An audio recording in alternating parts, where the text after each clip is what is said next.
Baik, adik-adik yang dikasihi Tuhan Yesus Kristus. Selamat hari Minggu bagi kita semua. Sebelum kita akan mendengarkan firman Tuhan, marilah kita terlebih dahulu berdoa, ambil sikap berdoa yang baik. Kita bersatu dalam doa. Damai sejahtera Allah yang melampaui segala akal. Itulah yang memelihara hati dan pikiranmu dalam Kristus Yesus Tuhan kita. Amin. Adik-adik sekolah minggu yang dikasihi Tuhan Yesus Kristus, firman Tuhan bagi kita dalam ibadah minggu hari ini tertulis dalam kitab Mazmur pasal 69 ayat 5. Mazmur 69 ayat 5, silahkan buka Alkitabnya dan Amang akan membaca bagi kita semua. Demikian.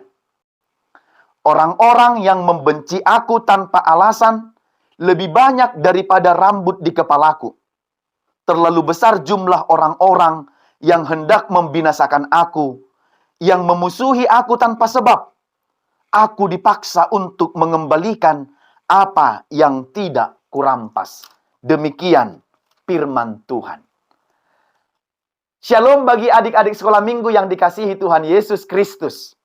Pasti sekarang kita sangat berbahagia karena kita tiba kembali kepada hari Minggu, hari sukacita, harinya Tuhan. Nah, adik-adik sekolah minggu yang dikasihi Tuhan Yesus Kristus, tema khotbah kita, cerita kita pada hari ini adalah tentang ayo berteman. Adik-adik sekolah minggu pasti sudah pernah mendengarkan lagu ini. Nah, sekarang kita mau bernyanyi satu lagu, yaitu lagu, saya Amang harap kalian mengambil satu orang temannya, atau harus berhadap-hadapan satu orang dengan temannya yang lain, seperti itu. Nah, sekarang buat tangannya seperti bersalaman. Kita akan menyanyikan sebuah lagu tentang bagaimana aku bisa berteman dengan temanku yang lain. Nah, sekarang ambil salam tangannya, kita akan menyanyikan satu lagu ini. Judulnya adalah I Want to Be Your Friend. Aku ingin menjadi temanmu, aku ingin menjadi sahabatmu. Kita nyanyikan. I want to be your friend a little bit more. I want to be your friend a little bit more. I want to be your friend a little bit more. A little bit, a little bit, a little bit more. Nah, adik-adik sekolah minggu yang dikasihi Tuhan Yesus Kristus, di situ dikatakan, aku ingin menjadi temanmu. Pertanyaannya, maukah engkau menjadi temanku? Coba tanya sama kawanmu, maukah engkau menjadi temanku? Mana lebih indah, hidup berteman atau hidup bermusuhan? Tentu hidup berteman. Dan Yesus juga suka dengan anak-anak yang hidupnya berteman. Dan Yesus pernah bilang, kamu bisa menyebut aku sebagai teman atau sahabatmu. Ternyata Yesus lebih senang dengan berteman ketimbang saling membenci. Jadi Yesus pernah bilang, kamu bisa menyebut aku sebagai sahabatmu. Jadi lebih indah berteman dibandingkan dengan bermusuhan. Ya, kalau kita berteman, banyak teman kita kan senang. Bisa main bareng, bisa belajar bersama, bisa belajar kelompok, ke gereja bareng-bareng, gitu kan, ke sekolah bareng-bareng, saat main-main bisa sama-sama, tukar-tukar mainan, gitu kan, saling berbagi. Itu kalau banyak teman. Tapi kalau suka bermusuhan, orang lain pun tidak akan suka melihat dia, karena dia suka bermusuhan. Tentulah sekali lagi lebih indah, lebih baik dan lebih berbahagia kalau kita bisa saling berteman. Artinya, jangan menjadi haters bagi sesamamu. Tahu kan haters kan? Haters itu dari kata hate, yaitu jangan menjadi pembenci. Jangan suka menjadi orang yang membenci kawan. Ya kan? Tapi harus merangkul, mengawani, menyayangi, mengasihi. Karena dia adalah kawan kita. Dia teman kita. Ada yang bilang begini, adik-adik. Pernah dengarkan ungkapan yang seperti ini? 1000 teman terlalu sedikit, tetapi satu musuh terlalu banyak. Sekali lagi, 1000 teman terlalu sedikit, tetapi satu musuh terlalu banyak. Itu artinya adalah kita harus menjadi anak-anak yang suka berteman. Bukan menjadi anak-anak yang suka membenci. Haters bagi kawan-kawan kita. Yang suka mengibulin mereka, mencemooh mereka, mengata-ngatai mereka di belakang mereka. Nggak boleh. Kita harus menjadi friend. Atau menjadi sahabat, menjadi teman bagi kawan-kawan kita. Bukan menjadi pembenci. Bukan menjadi orang-orang yang suka iri sama mereka. Ya, itu artinya kita harus menjadi teman baik bagi sesama kita. Bukan malah menjadi musuh. Nah, begitu juga dengan firman Tuhan yang kita dengarkan hari ini, adik-adik sekolah minggu dalam Mazmur 69 ayat 5 tadi dikatakan tentang seorang raja yang bernama Raja Daud, yang waktu itu adalah raja orang Israel, yang begitu sangat banyak dibenci orang. Dia raja, tapi dia banyak dibenci oleh orang. Ya, entah kenapa alasannya. Dan tidak ada alasan dia dibenci. Dia berlaku baik, dia sopan, dia memimpin para rakyatnya dengan bagus. Dia memberikan mereka kehidupan yang baik. Tetapi banyak orang yang membenci dia. Kenapa ya kira-kira? Adik-adik pernah nggak baik tapi tiba-tiba kau dibenci gitu? Pernah nggak? Kita baik, kita suka berbagi, berteman, kita suka berbagi makanan, belajar bersama, memberitahu, mengajari kawan. Tapi kemudian ada orang yang membenci kita. Aneh ya? Aneh kan? Nah, seharusnya kan tidak seperti itu. Kalau adik-adik dibenci karena nakal, karena jahat, karena jahil, karena suka mengganggu teman, suka ribut, suka berkata bohong, itu wajar. Kalau sifatmu itu dibenci oleh kawan kamu, itu wajar. Karena apa? Sikap yang seperti itu tidak penting dan tidak perlu dipelihara. Jadi kalau engkau dibenci oleh sikapmu itu, dibenci oleh kawanmu, itu wajar. Tapi yang tidak wajar adalah kalau kita baik, kalau kita bagus melakukan hidup kita, pekerjaan kita, sopan, tapi dibenci orang, ini yang menjadi kenapa ya gitu kan? Misalnya kamu baik-baik, masuk kelas baik, datang ke sekolah baik-baik, kerjakan PR baik-baik, tapi tiba-tiba ada temanmu yang membencimu. Kira-kira bagaimana perasaanmu? Senang nggak? Makasih ya kau sudah benci aku gitu. Senang nggak kalau ada orang yang membenci kita? Enggak kan? Kita seperti berpikir, kenapa ini benci aku ya? Padahal aku tidak ada berbuat salah sama dia. Padahal aku baik-baik aja sama dia. Aku suka berbagi sama dia. Aku suka memberi sama dia. Aku bisa mengajari dia. Tapi kemudian dibenci. Nah, begitu juga dengan Raja Daud dalam firman ini, adik-adik. Alasan kebencian orang lain tidak ada. Mungkin karena Daud itu adalah, prestasi Daud itu bagus. Dia memimpin bangsa Israel dengan bagus, ya kan? Dia pintar, dia punya strategi. Kalau kemudian ada peperangan, dia jago gitu. Dia pemimpin yang bijaksana, pemimpin yang pintar. Bahkan, ternyata dengan seperti itu, banyak orang yang membenci Raja Daud ini. Sampai-sampai adik-adik, yang paling mengerikan adalah ada orang yang mau membunuh dia. Ini kan mengerikan.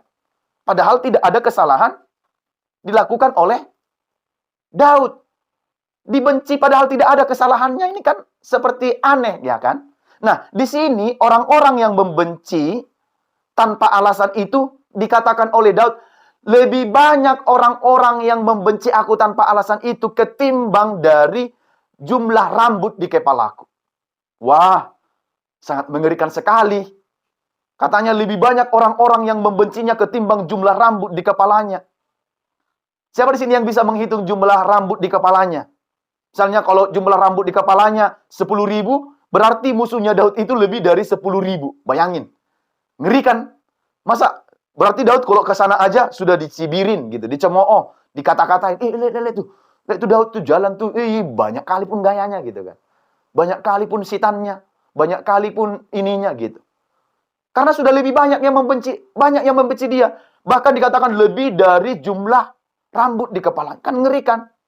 Nah, kata pemazmur, lebih dari situlah orang yang membenci aku. Artinya, ini jahat benar ya kan? Orang-orang yang mau membinasakan, mau menghabisi dia, sangat banyak sekali. Bahkan Raja Daud itu mau dimusnahkan tanpa sebab. Gak jelas alasannya apa.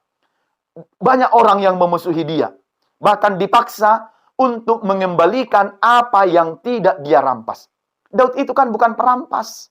Dia raja yang bijaksana, memimpin umatnya dengan baik. Tapi orang-orang yang membencinya tadi bilang, "Hei, kembalikan apa yang kau rampas.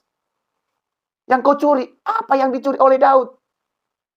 Dia kan raja yang bijaksana, memimpin dengan baik. Tetapi mereka bilang, "Kembalikan apa yang kau rampas." Nih adik-adik, namanya juga sudah benci kan? Kalau seseorang sudah benci sama orang lain, apapun dikerjakan. Ya, dikerjakan. Misalnya bukunya dikoyai, ditulisi kata-kata kotor, tasnya dikotori, bukunya dikoyak-koyak. Itu kalau orang sudah benci, walaupun tanpa alasan. Jadi nggak boleh sikap benci itu ada dalam diri kita. Harus segera dibuang supaya tidak merugikan diri kita dan tidak merugikan orang lain. Kalau adik-adik memelihara kebencian, yang rugi dirimu sendiri dan juga bisa merugikan orang lain. Nanti kalau kita dituntut, kita bisa bahaya kan? Masuk jalur hukum dong, gitu. Nah, namun adik-adik, apa yang dilakukan oleh Raja Daud? Apa yang dilakukan oleh Raja Daud itu? Ternyata dia tidak mau membalas. Dia hanya meminta pertolongan kepada Tuhan. Dia yakin kepada Tuhan. Pasti Tuhan akan menjawab dia dengan menolongnya dan membebaskan dia dari musuh-musuhnya atau orang-orang yang memusuhinya. Yang dilakukannya baik. Tidak membalas kejahatan dengan kejahatan, tapi balaslah kejahatan dengan perbuatan baik. Itu yang harus dikerjakan oleh anak-anak sekolah minggu. Tidak kemudian memikirkan membalas. "Awas kau ya, kau bikin kayak gini, nanti kau balas kau. Akan kubuat kau kayak gini, kau sudah buat seperti ini sama aku." Tidak boleh. Dia bilang, "Tuhan, tolonglah aku, supaya aku tidak membalaskan itu semua. Walaupun mereka mengata-atai aku, menyakiti aku, membenci aku, tapi biarlah Tuhan yang membalas semua itu. Dengarkanlah seruanku ini. Aku adalah orang yang dihina. Aku adalah orang yang dicemooh. Aku adalah orang yang dibenci. Padahal tidak ada kesalahanku kerjakan dalam kehidupanku. Tetapi mereka hina. Tuhan tolong aku ya. Jangan tinggalkan aku ya Tuhan. Biarlah Tuhan membalas semua kejahatan mereka itu.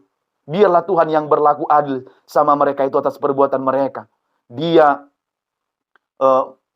melakukan seperti apa yang dikehendaki Tuhan. Maka adik-adik, seperti itu juga lah dengan kita. Kalau ada orang yang membenci kita, memusuhi kita, tidak perlu membalas. Biarlah Tuhan yang membalas kejahatannya. Kita cukup mendoakan dia supaya dia bertobat, supaya dia semakin lebih baik dan tidak suka lagi membenci-benci orang lain. Tapi suka menyayangi. Nah, jadi apa yang mau disampaikan firman ini kepada adik-adik sekolah minggu semua? Yang pertama adalah, jadilah teman yang baik bagi sesamamu. Bilang sama kawan-kawanmu semua, jangan suka bermusuh. Tapi katakan, I want to be your friend. Aku mau menjadi kawanmu. Aku tidak mau menjadi musuhmu. Aku tidak mau menjadi hatersmu. Aku tidak mau menjadi pembencimu. Karena aku harus menyayangimu. Karena kamu juga adalah ciptaan Tuhan. Jadi anak-anak Tuhan Yesus itu harus menjadi teman yang baik. Bukan yang benci kepada orang lain atau menghina orang lain, mengejek orang lain. Itu bukan anak-anak Tuhan Yesus. Tapi itu anak-anak kejahatan. Yang kedua, jauhkanlah dari hatimu sikap membenci orang lain. Jangan simpan di sini. Segera buang. Tapi tunjukkanlah sikap saling menyayangi, saling mencintai. Ya, seperti Tuhan Yesus. Tuhan Yesus kan sayang sama anak-anak. Tuhan Yesus tidak pernah membenci anak-anak. Bahkan ketika ada datang anak-anak kepada Yesus, dihalang-halangi murid-muridnya. Jangan, biar dia datang. Lalu Yesus merangkul dan memeluknya. Ini anakku ini, sayang-sayangku ini. Tondi-tondiku ini, katanya kayak gitu kan. Itu artinya kalau Yesus itu sayang sama anak-anak. Yang ketiga dan terakhir adalah, selalulah meminta pertolongan dari Tuhan. Kalaupun sekiranya ada orang yang membencimu, ada orang yang tidak suka denganmu, mengata-ngataimu, katanya kau inilah, itulah, tidak baiklah, jahat, nakal lah, cengeng lah. Ada orang yang tidak suka denganmu. Biarlah Tuhan yang akan menolongmu. Jangan mencoba untuk membalas kalau sekiranya ada. Tuhan Yesus sendiri sangat mengampuni orang yang membencinya. Apa kata Tuhan Yesus? Yesus bilang, ampunilah mereka sebab mereka tidak tahu apa yang mereka perbuat. Jadi Yesus berpikir positif selalu. Begitu juga lah dengan adik-adik. Kalau ada orang yang membencimu, doakan dia supaya dia orang yang berubah. Supaya dia menjadi orang yang bertobat. Tidak suka lagi membenci-benci orang. Tidak suka membenci orang lain. Maka jadilah teman yang baik bagi sesamamu. Bukan menjadi haters. Bukan menjadi pembenci. Tapi rangkul kawanmu. Kau adalah temanku. Kita adalah teman. Kita harus menjadi teman yang baik. Karena kita adalah sama-sama anak Tuhan Yesus. Amin. Kita berdoa. Bapa di sorga, terima kasih untuk firman-Mu yang kami dengarkan pada hari Minggu ini. Kami bersuka cita mendengarkan firman-Mu hari ini. Kau mengajak kami supaya kami menjadi teman yang baik bagi sesama kami. Tidak menjadi pembenci, tidak suka mengata-ngatai orang lain, menghina, mengejek, tapi kami saling menyayangi karena kami juga semua adalah anak-anak Tuhan Yesus.